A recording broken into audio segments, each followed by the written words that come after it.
I'm going to talk about a couple practical things available to you by way of internet safety, because we've been talking about online solicitation, the internet, pornography.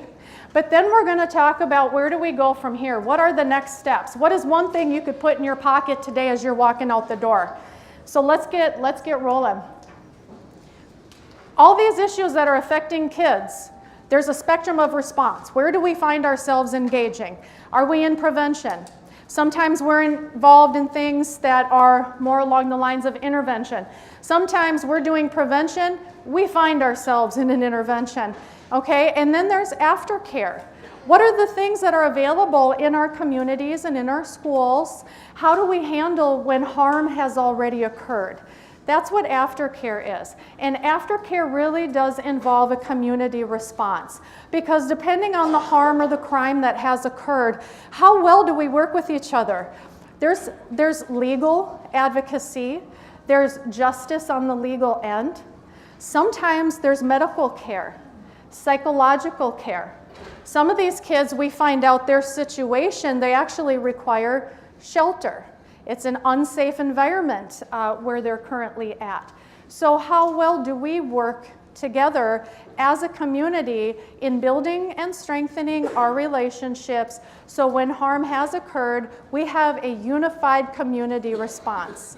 So let's hop into the practical tools of the topics we talked about today. This slide I thought I took out, but this is actually awesome, because at Act United, this is what we do for prevention on our end. We end demand. This is a demand-driven market. Kids are not solicited if there isn't a demand to have a solicited or exploited child. So we work to end demand. We work to empower youth. Well, why? Because they're the targeted population. They need the information, they need the education, they need the awareness, they need the tools, they need the confidence.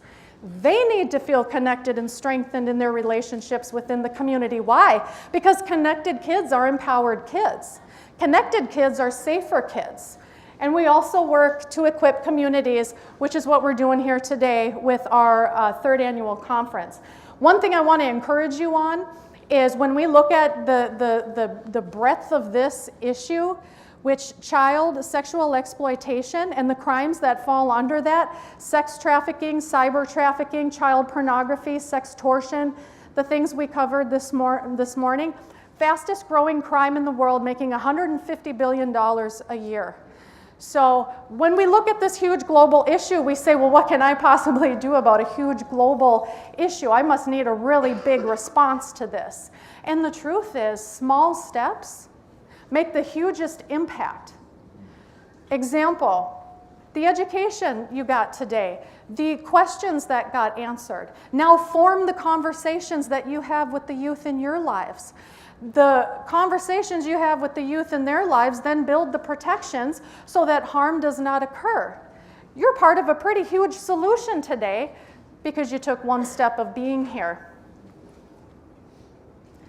Tools for just a second. Now, I leave all the technical training to my friend, Officer Hansen, and I actually was a co-speaker with Keith from Trafficking Justice for District 112 a couple of weeks ago. He also does a phenomenal job on the tools available to us for internet safety. I want to address broadly a couple different things. One is filters and parental controls. We talked about that this morning. These are the two that tend to rise to the top in all the presentations and conversations I have for filters that are available. Another thing to be aware of that didn't really come up yet this morning is GPS. A lot of these applications, a lot of these games in gaming have a GPS built into them. If you do not disable that GPS, then the location of that child in that app is known to everybody in that application. So it isn't just about monitoring for child or rated G type games and applications. It's about saying, what are the tools and the capacity of this kid's game? Because if there's GPS, that's a consideration. What I call, snap crap, I say, are you on snap crap? Snapchat this year rolled out Snap Maps. So automatically, without our kids knowing it or you knowing it, it added a feature to be able to track exactly where you are when you post that picture. So a kid is in the park and they see a pretty tree, totally innocent, snap crap, and they pop up on a map. And people that are on Snapchat then narrow in and focus in on where that child is. And this is leading to actual face-to-face encounters, unfortunately. So what do? Make sure you check all your apps, but for Snapchat, you have to actually go into your settings and you have to go ghost mode or disable the GPS that's in there. So GPS is available, like right now. Go in, see if it's there, disable. Done deal. Netsmarts.org. This is a program by the National Center for Missing and Exploited Children. They have online classes for parents and for kids. And even for the littles, they have some really cool animation videos that you could sit down, with your littles and your grade schoolers, and they get to receive information about online safety in a visual type way, because we're all different learners, and just, telling an 8-year-old, it's going to come across a little different with this awesome video that they've put together. And the National Center for Missing and Exploited Children is absolutely top-notch and top of the line. I would suggest any of their programs any day of the week. So now we've done all the right things. We got a filter, we've got GPS disabled, we're keeping an eye on what our kids are doing. We've even watched some videos on internet safety. What do we still need to be aware of? In-app gaming, messaging, and video chat. You can download a rated G or kids game, tic-tac-toe. We learned about calculator earlier. It's not going to be filtered out. Your filter is stopping particular content and particular sites. It is not stopping the 58-year-old adult from pretending to be the third grader who's also playing tic-tac-toe. Do you want to play against me? So we have to talk about kids' games and the capability, their capacity for video chat, for messaging, and other forms of chat. These kids are getting solicited through these kids' games because everything we did right doesn't filter for the pretend person on the rated G game. So paying attention to conversations is important. Fake profiles, we talked about that. Martin Antonenko was allegedly a gorgeous, 19-year-old chick hanging out on the beach, right? We have to teach our kids, and we have to be aware who your profile is isn't necessarily who you are. We still need to pay attention for that because we're not filtering out or GPSing out the pretend fifth grader. So that's something we need to be aware of, kids need to be aware of. This is horrifying. Anime pornography. Anybody heard of that yet or no? Yeah. Anime pornography. So anime is it came out of Japan, but it's a way of doing cartoons or animation. Okay? Here's how I discovered animated child pornography. Playing Trivia Crack. Anybody ever played Trivia Crack? Science, technology, sports, and entertainment. It's like Trivial Pursuit, but it's a game. And the whole family had it on their phone because we were trying to figure out who was smarter. And so we're playing trivia together.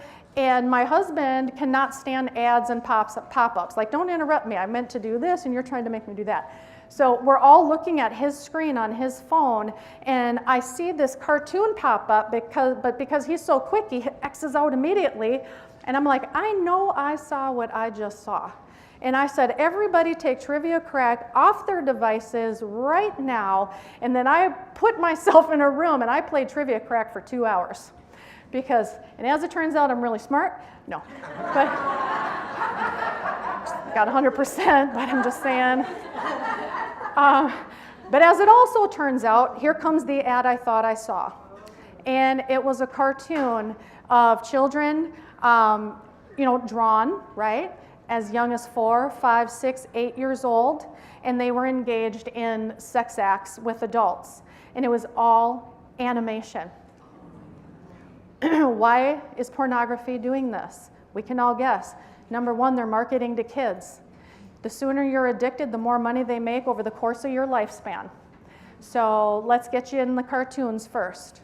Second of all, you're a diligent parent, diligent grandparent. You're leaning over to make sure everything's all good to go on the screen. You see a cartoon, no big deal, okay?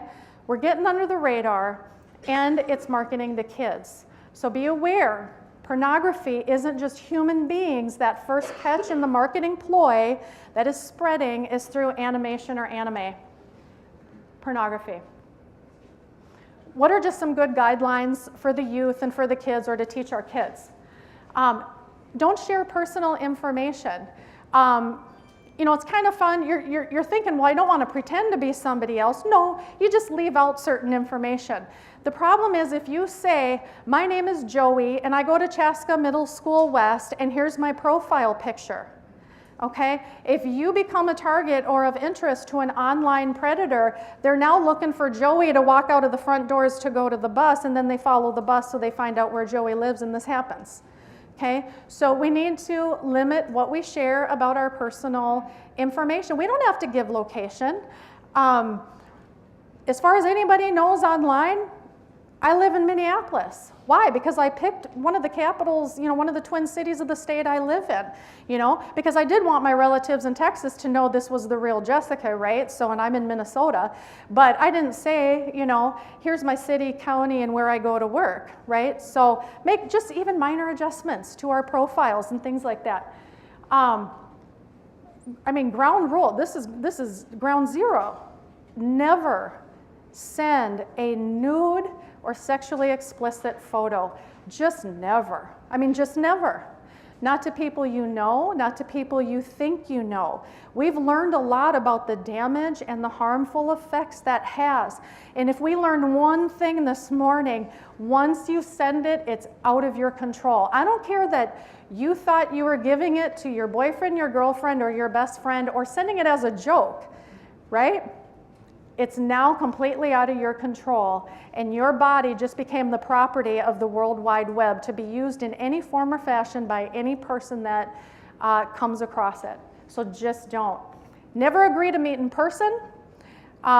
Just never. If this isn't somebody you don't know in real life and you're 100% sure about that, don't agree to meet in person. When we look up here at these bubbles, what is the offender's goal by making contact with a teen online? 60% are looking for sexual content, 32% are grooming you to meet you in person. This is the goal of why you're getting solicited for a nude photo or getting that friend request from somebody you don't know that starts up that chatty, friendly conversation. That's their goal. Don't accept friends that you don't know in real life. We talked about that. If unwanted, inappropriate sexual pornographic images pop up in your youth or your anybody, right? You can walk away. Close the device and walk away. Some pornography software understands that you're either going to hit escape or you're going to hit the X. And so they have programmed into their software to not take you out, but actually flip you to the next and worse image. So that's, you know, like you know, we talked about this morning, they're always one step ahead. The best bet, close the device, walk away, get a trusted adult to come take care of it.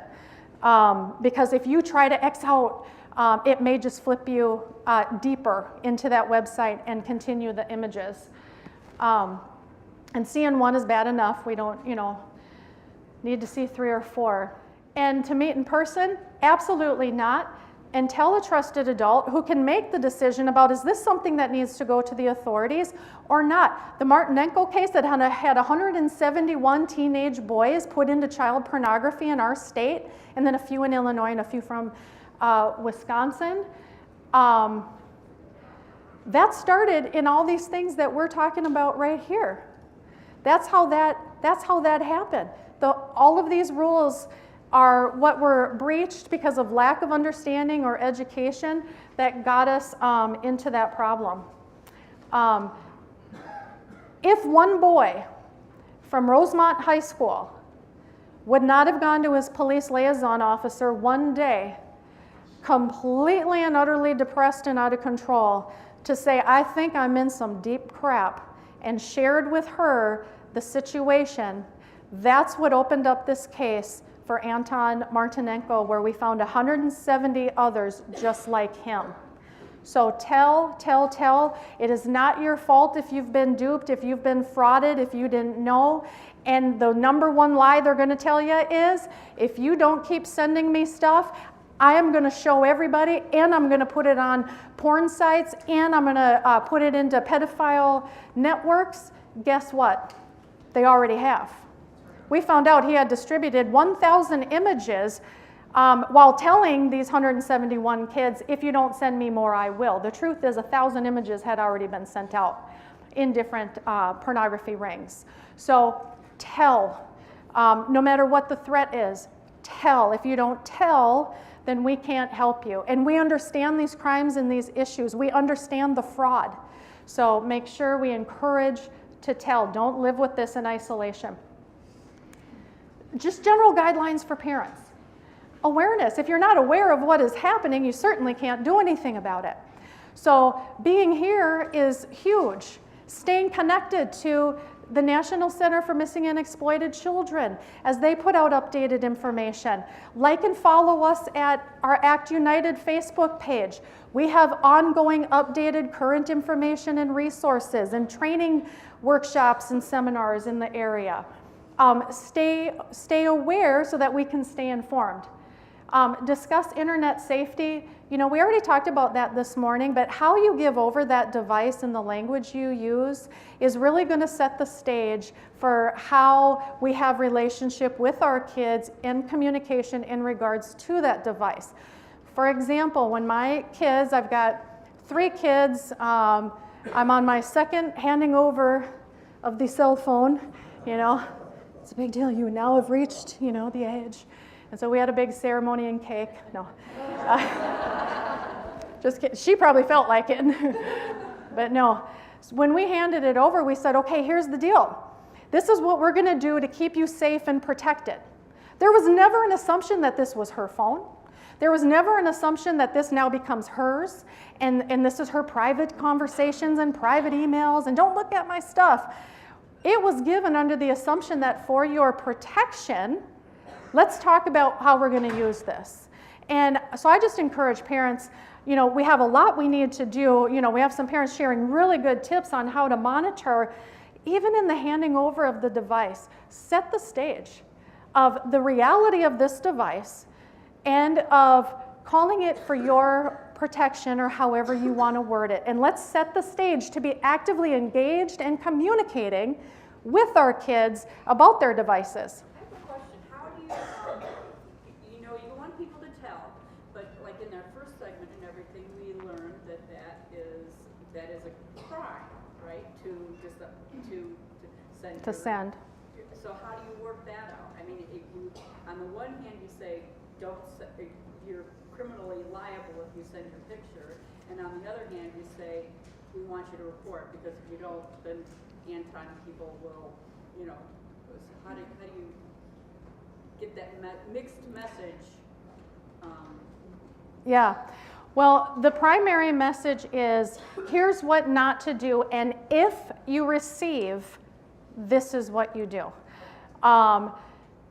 So that when they, because I think it was Ron that talked about, you know, if a kid receives something, and 3 text messages ago, I don't find a text message that says, is your girlfriend still in your room and naked, take pictures of her and send it to me. If this was unsolicited, unwanted, you know, receiving, that's not an issue for prosecution. Like the kid, though, that came in and said, I think I'm in trouble, he's already sent something, right? He's already sent stuff, and that's perfect. How did they get labeled in our state? They all got labeled as victims. They were frauded in this situation. They didn't realize it at the time, but that's the perfect example of our system primarily is built for the protection of youth. Having to understand and deal with the law and what has changed over the last, well, I guess 10 years now, is really designed for the protection of kids. And that's I guess that's the best statement I can make, is to help build your confidence that it really is written for the protection of kids. Now, if you're under the age of 18, that certainly doesn't make you exempt from any kind of criminal prosecution. But like Ron talked about, what is the totality of the circumstance? Is this the first person you've done this to, or is this the sixth? And it really is the totality. At the end of the day, I would rather see you on 1 year of probation and not sexually assaulted by the person you sent the image to thinking it was somebody else and then you met in the park. And, you know, Dale didn't talk about this, but it did lead to a sexual assault for one of the kids who was willingly sending photos to who he thought was a 19-year-old girl and then agreed to meet in person. I would rather a kid had 5 years probation, let's up it. I'd rather a kid had 5 years probation than sexually assaulted in person. So I just think the sooner we intervene, regardless of the situation, the better. Open communication speaks for itself. Talk about healthy relationships. Kids are very devoid. It's so interesting, and I had to look back at me as a parent too, and I'm like, oh my gosh, I've never even thought, you know, here's how to stay safe, but what does healthy relationships look like, you know? Like, people that actually are your friends, here's the kind of things they do.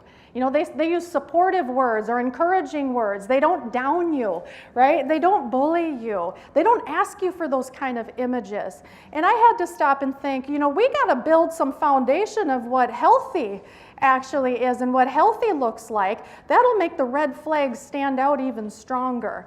And for some kids, the in-person kind of role modeling they're getting on relationships sometimes isn't the best. So to help them understand, no, healthy relationships, loving or friendly relationships actually look like this. And some age-appropriate education and honesty about pornography. If our kids are being introduced to porn through animated cartoons at the age of 8 years old, okay, we have to start adjusting and thinking about when do we talk to kids about pornography.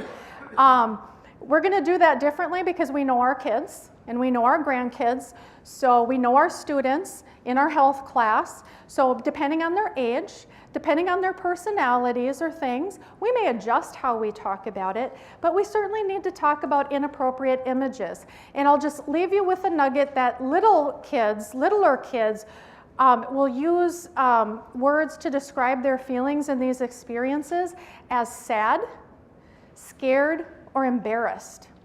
So if you see something online that makes you feel sad or scared or embarrassed, come talk to me. You can put the device down, you know, I say device, but we'd call it a phone or a tablet, whatever they're using, and come talk to me. They're not going to say I felt disgusted or violated or that was pornography, but something hit their little conscious, and it usually manifests in their language as those three emotions.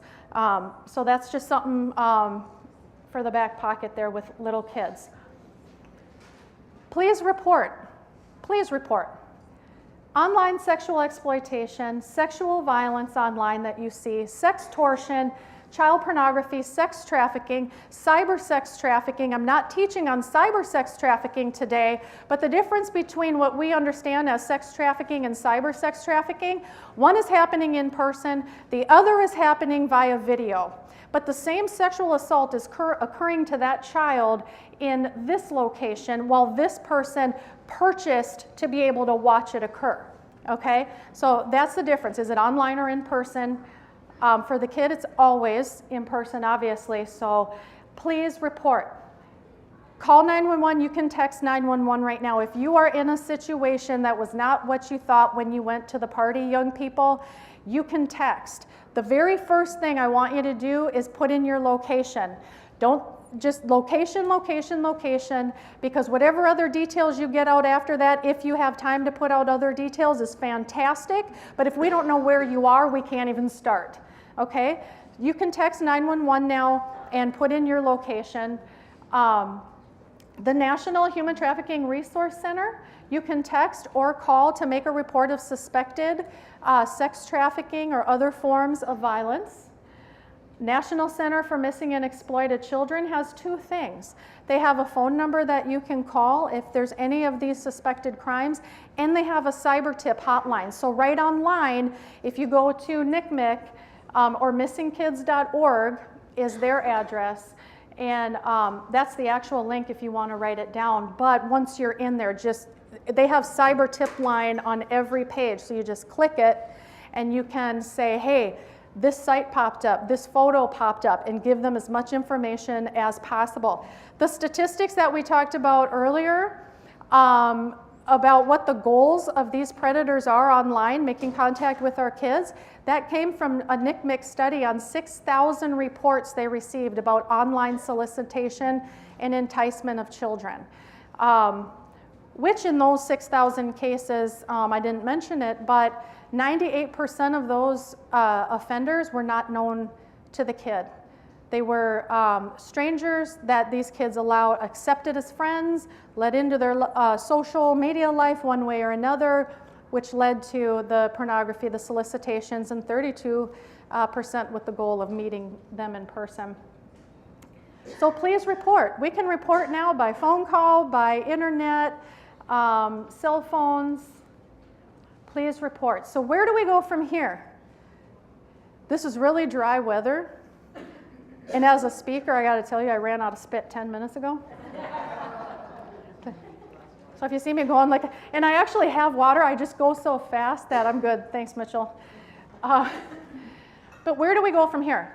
So here we are. Let's talk about this. Let's talk about tools available right now, resources available right now. I'll talk about what I'm excited about with Act United when it comes to youth and being in the schools. And I'm going to share a story of exactly why it's so important to be in the school. And we'll talk about the model of prevention as well. Here's the model. What does prevention look like if you want to stop this from happening? I have found this very consistent within the industry, so that's good news for me that I'm not off the wall here. It all starts with individual awareness, okay? That's why we're here today. The next step of prevention is, well, how do we share that information with others? How do we help other people know what we've learned? Build multidisciplinary relationships. If we are not connected as a community, we don't do as good of job as protecting the kids in our community. Relationships with policymakers, right? Because they're the ones affecting the laws that we're talking about, that we find areas that need to change. We need to have relationships with the schools so that they trust the kind of information and make informed decisions about what they're bringing in. This is about building community relationships. With our churches, building relationships there. One of the most successful, ongoing, longest term so far, and I should just leave it at that, at the longest, because we have other successful ones, is the one at Grace Church. You know, making it available to everyone. Well, if I didn't have relationships with churches, I wouldn't have known Steve and Deb, and Steve and Deb wouldn't have been on our video today to try to help us end demand from the beginning and get us help. As we learn and build relationships, it should inform our practices. It should inform our policies, our procedures. As parents, it should inform our discussions. Something should change as a result of what we've learned. One of the examples I have for that is I do a class on men and boys. And what people often don't realize is 1 in 6 men under the age of 18 have reported a sexual assault or abuse experience. We've heard about women our whole life, the statistics there. When I teach this class about men and boys and their experience, in some parts of the United States, 50% of trafficked children are boys. Anton Martinenko had 171 high school boys in lacrosse and football and soccer. Okay? So this isn't a girls' issue only, right? So as we learn about that, how does that inform or change the way we think or do things or talk?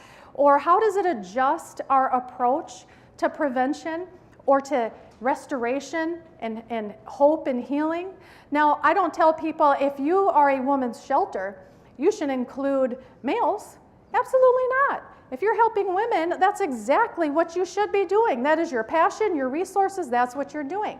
However, it's very sad to me when I heard of a guy that after being, he was raped, he was sexually assaulted at age 6, 20 years later realizes that his life has fallen apart, and he makes the connection, it has to do with that, and I've never told. So the best thing he knew how to do was to start Googling sexual assault centers. So he finds a hotline number for the local sexual assault center. He calls the number and he says, I think I need help. And the operator says, sir, I think you have the wrong number. We don't help offenders here. Why? Lack of knowledge that men, boys are victims too. So does she become a hotline not for women anymore? No. But with that understanding, it should change the practice to say, well, what's the situation? How can I help you? And then we've built relationships. So now we know who does help males and who helps boys that are survivors of sexual abuse, right? Because we've done all this work in prevention.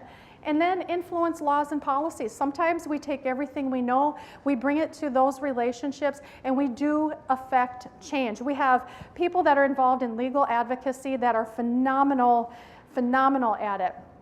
And if that's something you're interested in, Trafficking Justice shared about that advocacy track, so you can talk with them about it. If you want to be engaged in doing the writing and the advocacy to get things changed to help better protect kids.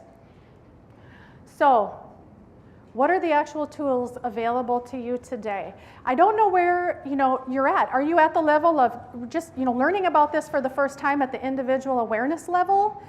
Or is this an idea that you need to share with others? I had people come to me during breaks saying, okay, now I understand this. This needs to come into my school. Now I understand this. This needs to come into where I work. Okay, maybe you're there, building relationships. Here's what's available today. At Act United, we have specific on-site workshops. This is our annual conference. But we do on-site workshops and training that are industry specific. Hotels, huge, right? Other professionals. We do juvenile sex trafficking. We'll help you understand that. And it's the latest, current, and what's going on and what this looks like now. If we don't overcome myth or misinformation, we're really not engaging our solutions in the most effective way. Sextortion, pornography, cyber sex trafficking, internet safety. Internet safety with Trafficking Justice, they do a phenomenal job. We do younger kids in the early grade schools. I think Trafficking Justice has for different ages. We also have AED for our faith communities. One of the first things I ever did was say, what do I do with this? After getting called out of retirement, which is a huge yet interesting story, what's the first thing I do? Help the church. Help the place of hope and healing become aware, equipped, and deployed into the work of ministry for the protection of children and youth. Where do we find healing and restoration? Oftentimes it's in our faith communities, right? Because if I need to overcome pornography, I don't think it's at the water cooler at AT&T, because that's probably where I got the idea in the first place. And it's like, sounds good. So, our faith communities have huge resources. They have care that are available. So we also have a message specifically to the faith communities. We've spoken in churches in Wisconsin and Minnesota, and it is one of my favorite things to do. And then, of course, our Men and Boys 2 class. We get a request for that from churches and organizations. Organizations that are already doing the work with kids and youth, but say, hey, I need a little more information on understanding the male experience here and what those facts and statistics are. And we also talk about what are the gender barriers, right? We're familiar with gender barriers to females. Can you imagine the gender barriers to men that have been sexually assaulted or sexually abused as a child? Because after all, this isn't a man issue. Men are perpetrators, right? Got to overcome that stigma.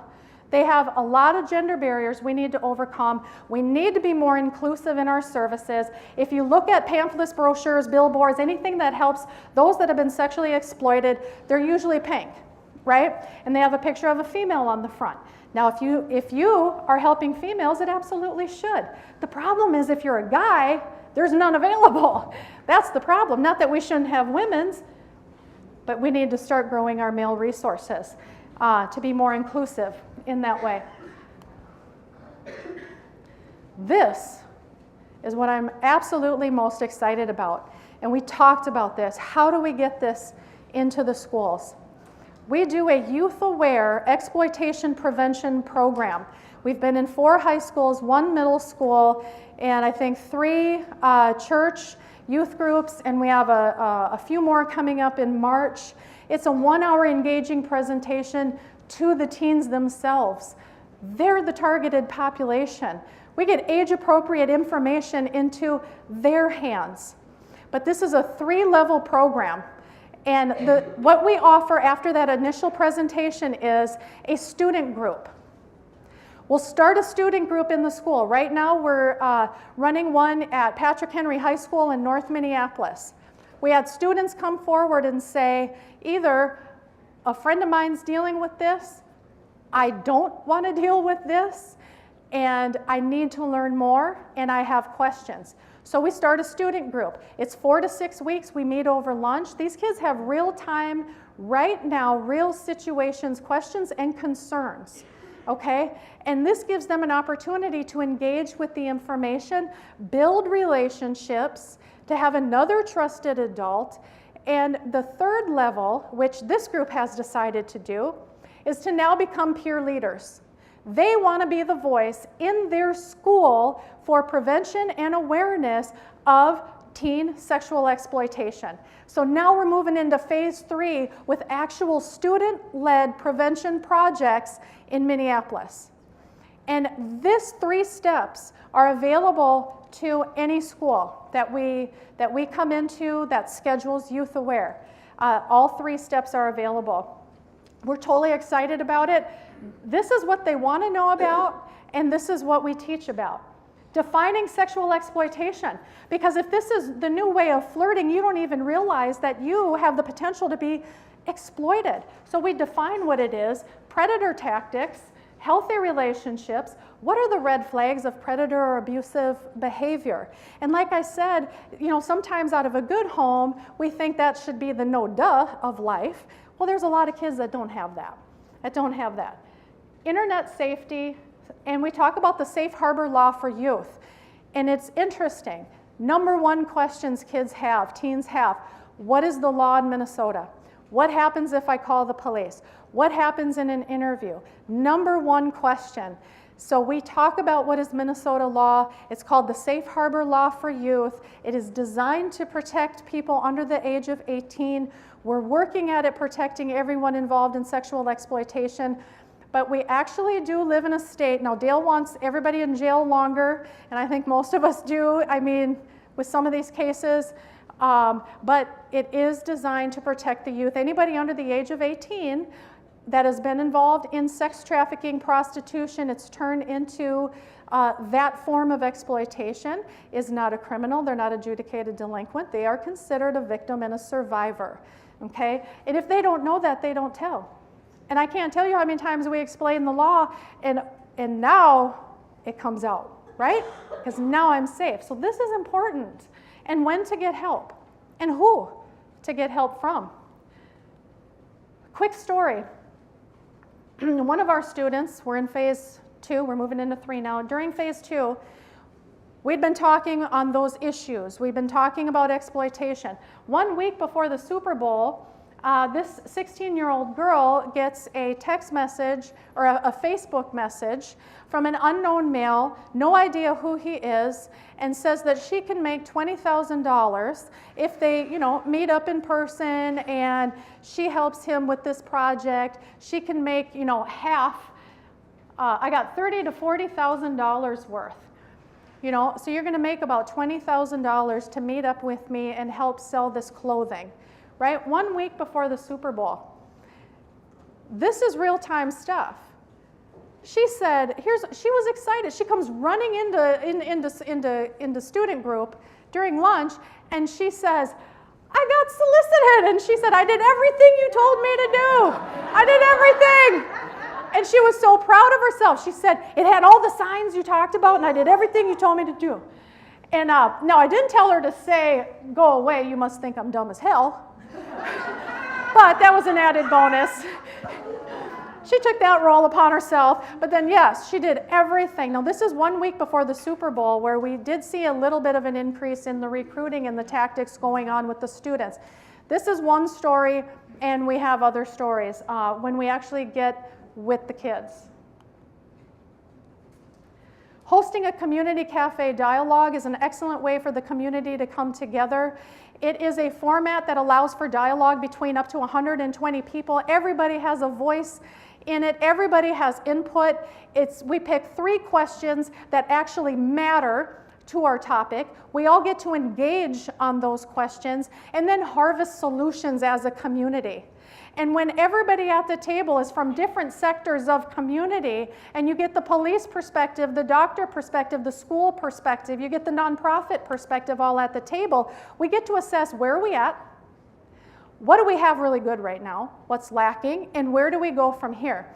We did one out in Elk River, and I'll never forget a couple of the statements. One guy is a businessman. He's from the Chamber of Commerce in the Elk River, Princeton, Zimmerman area. And at the end of the community cafe dialogue, I like to share the microphone to people to just give feedback on the process and how, anything they want to say.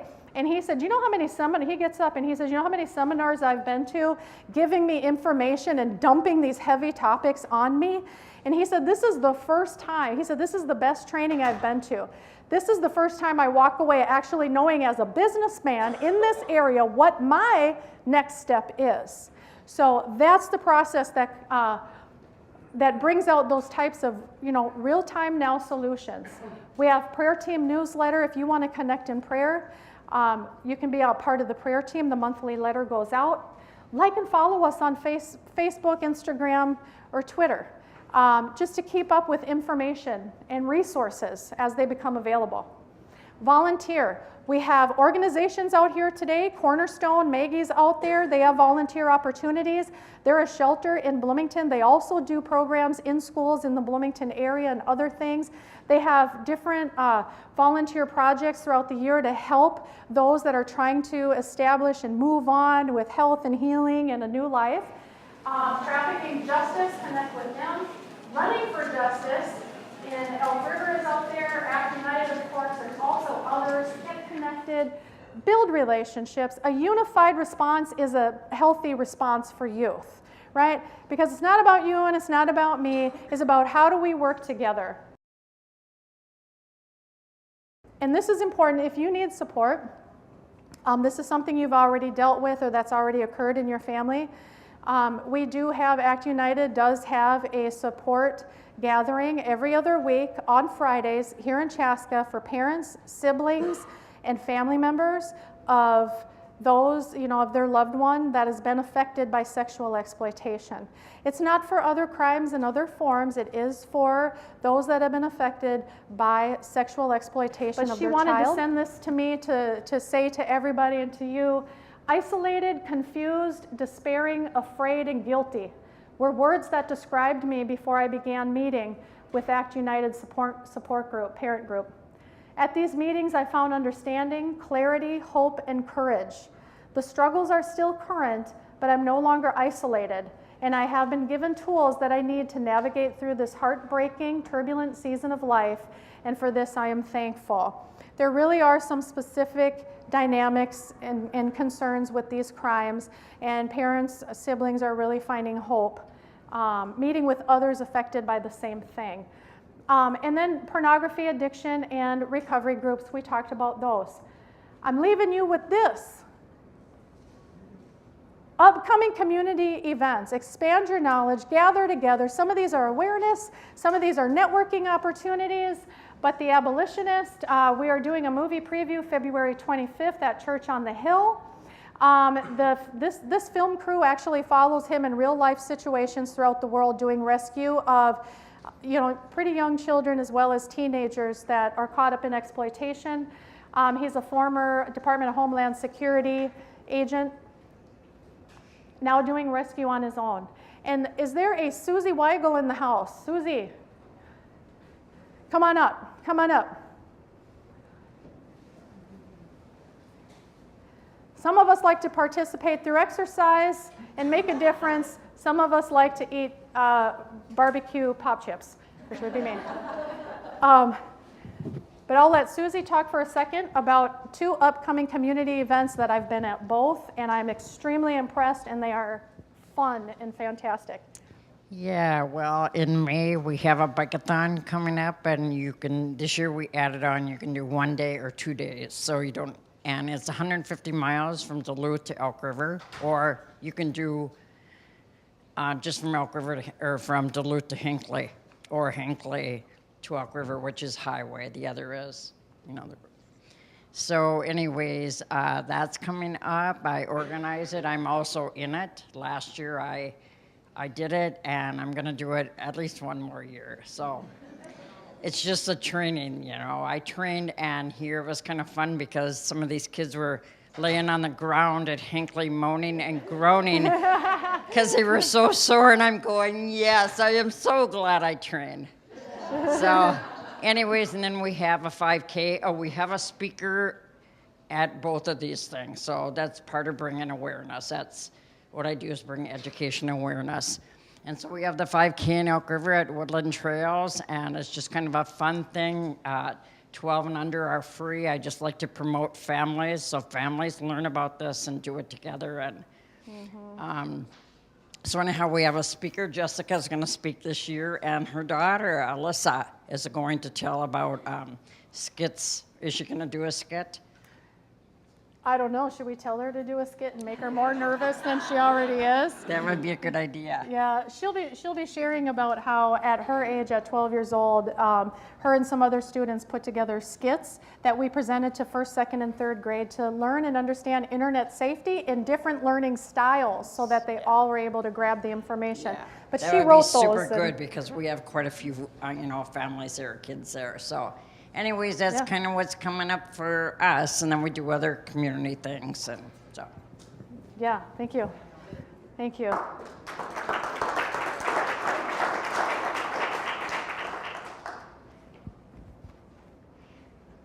Freedom Weekend, that's in April 20th through the 22nd at different Twin Cities locations, put on by Trafficking Justice. It is really a very large event for our state with incredible opportunities. 6 events over 3 days. It's kind of a la carte. You can pick, say, I know nothing about that. I want to sit at that particular session. Or I've learned about that, so I'm going to be over here. Really a la carte, fantastic. They have information at their desk about, or at their table about that. I will end on that. Our Act United table is out there. If you are looking at getting engaged with Youth Aware into the schools, we do all the way down to middle school. We also do some internet safety stuff for the littles. And if you want to bring in men and boys too, or want to connect with us on anything, the parent support group, please connect with us. If you are looking at some of the porn recovery concerns, or for somebody you know, or you just want more information, you can email Keith at any time. I'm sure he has a way to contact him at the table or speak with him today. If you're a youth and you want to be a youth justice leader or advocate or a voice to your peers, you have the most important voice. So sign up. We have some that already have signed up as students to try to go through that 3-step process so we can bring it directly into the schools. So I really do appreciate everybody taking their morning to be here to learn about this issue. It's the fastest growing crime, and we are doing our job by being here to affect change in prevention.